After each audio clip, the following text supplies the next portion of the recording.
vibrates quite a bit, right?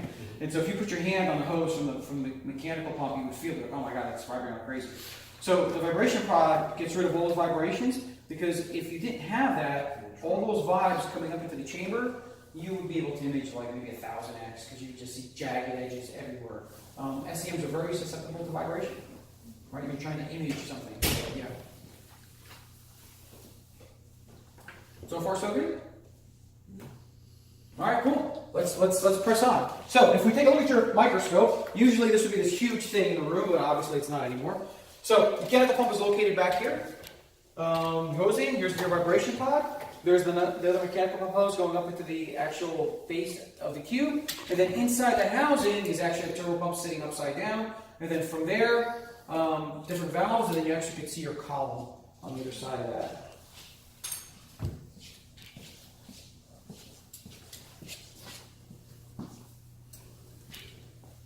So if we open up the stage, and I'm not sure if it just thinks that I have this on this angle right now and nobody can see what's going on, but if one person wants to come at a time, I just want to kind of show you folks inside the chamber really quick.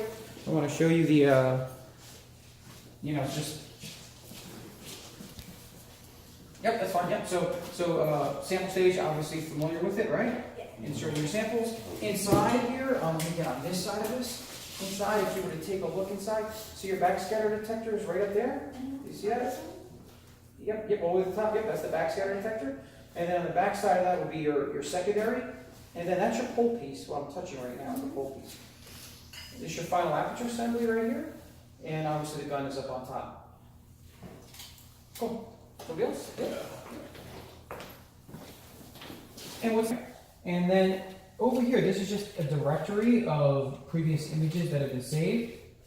And you can always just double click on any image you want. For instance, if I double click on that, it just goes out to as your display. But if I come up here and if I hold my mouse on the upper left-hand corner, it just switched to a stage program. So you see this is our stage program. And then you could always just flip back and forth between your directory, exporting images, and then back to our stage program. How you leave it is completely up to you.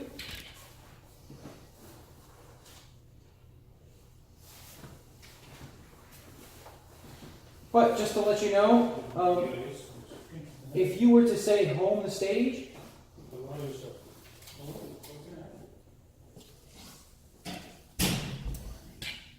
it's already at home position. Okay, so it's not home the stage.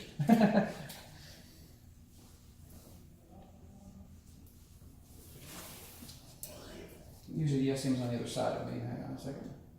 What kind of sample we have now? Okay.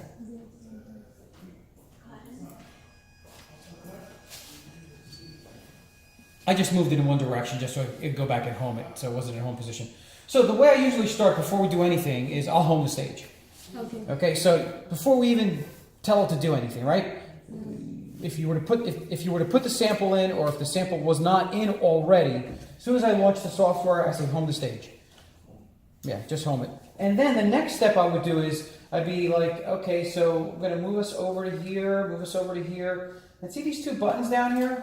Vac and vent. Right now we are vented. There's no vacuum in there. So what I want to do is, since it's vented, I can open up the chamber door, right? And I can insert a sample. There's one already inserted. So now I'm just going to close the door, and I'm going to say, you know what? I want to get rid of all the air because I want to run this thing, right? So the next thing I'm going to do is I'm going to hit vac. So it starts pumping down, and you're going to hear it first level, second level. Right, it was like, then, that was the next valve that opened. And I always make sure that I can't open up the chamber door. So this way, you don't walk away from it and the door's not really closed and it's trying to suck down the whole room, right? So you always want to make sure this door is closed. And then if we go back to talking about vibration, if we come over here, and just for you guys, just to come over, just grab this hose,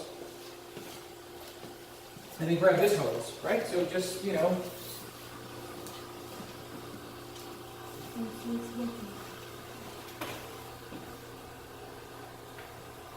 How is this working? So it's just a lead-filled pod. That's all it is. That's all it is. Yeah, it makes a big difference, right?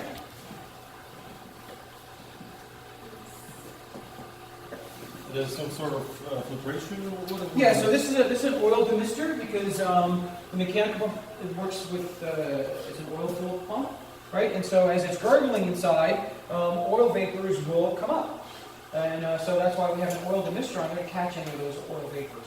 And then when we do routine maintenance, let's say once or twice a year, when we come in, the base of this oil will start turning black, and then eventually we'll get a new oil demister.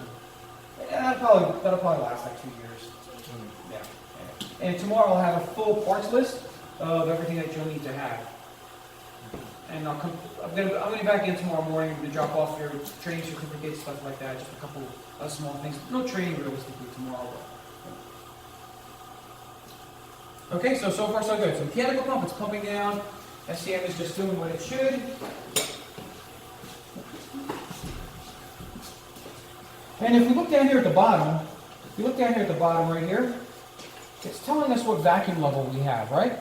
So right now it's telling us that we are sitting at 7.5 times 10 to the minus 4 torr, right? So eventually that's going to go green, and it usually goes green, it's probably pretty close to going green right now. I think like around 4 or something like that, times 10 to the minus 4. So it's like the absolute vacuum? Or? The absolute will be 7.5 times 10 to the minus 5, but that'll be absolute. And you always want to run it at the absolute. And it takes it at like 3 minutes or so to get there. And so we just let it go.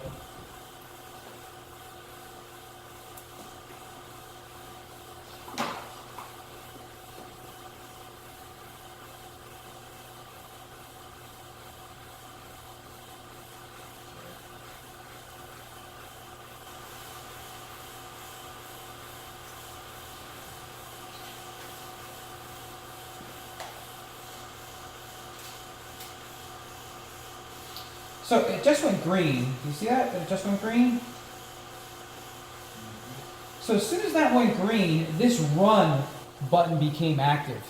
And run is your button that says, hey, we are ready to go. All right? If this is not green, run will not be active and you won't be allowed to do anything. Question. Sorry? Question. Last time we met, you said you wanted to let this run until 10 to the negative 5. Yep. Right? Why? That's because that's max vacuum. And we always want it to be at max vacuum. Is there a danger to hitting the go button as soon as it's green? Short filament life. Yep. So it reached it pretty quickly afterwards, right? So we've reached max vacuum right now. And realistically, you always want it to hit that. Just because your filaments may last, let's say, this one has right now, this one's got 50 hours on it right now, 50.27. So that's a lot of hours. I don't know how long it's going to go, but I'm doing like a trial on this one to see if it's going to go 80, 100, 60. I have no idea. But if you were to run it at a quicker vacuum level, that filament time could get reduced from, I don't know, let's say, I'm going to give you specs. Filament should last for 20 to 40 hours. That's spec.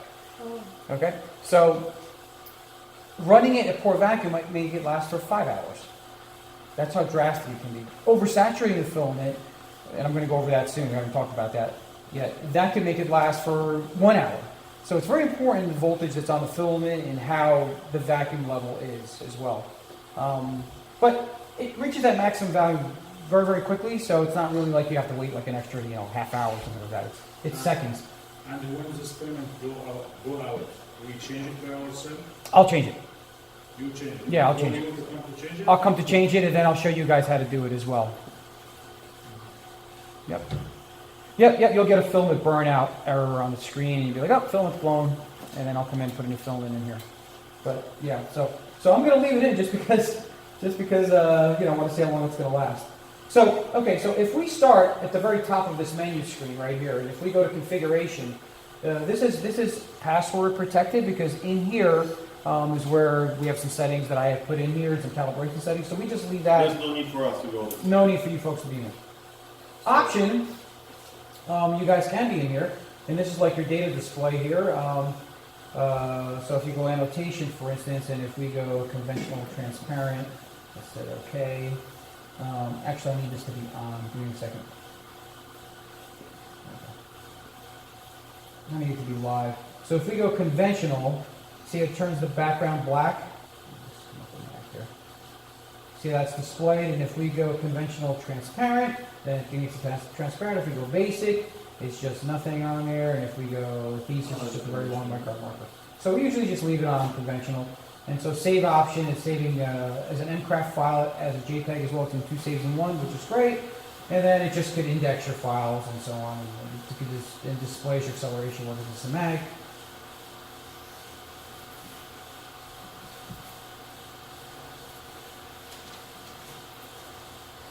So you're doing the thumbnail displays. What do you want it to display?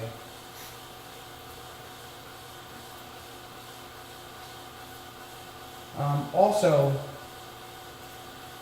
there's some test feature in here, but again, that's password protected, so realistically for you guys, there's nothing to do in there. So the first thing, we're going to go back to our stage, and I'm going to hit center. It's actually rehome.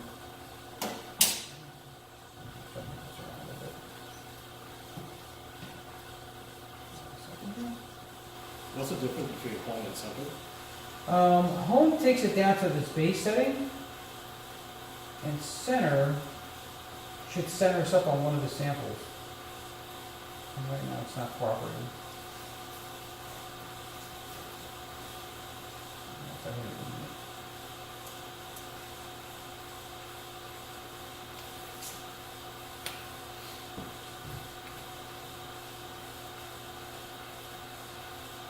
Interesting. I'm just going to really quick. I want to see what we're hung up on. He's hung up on something.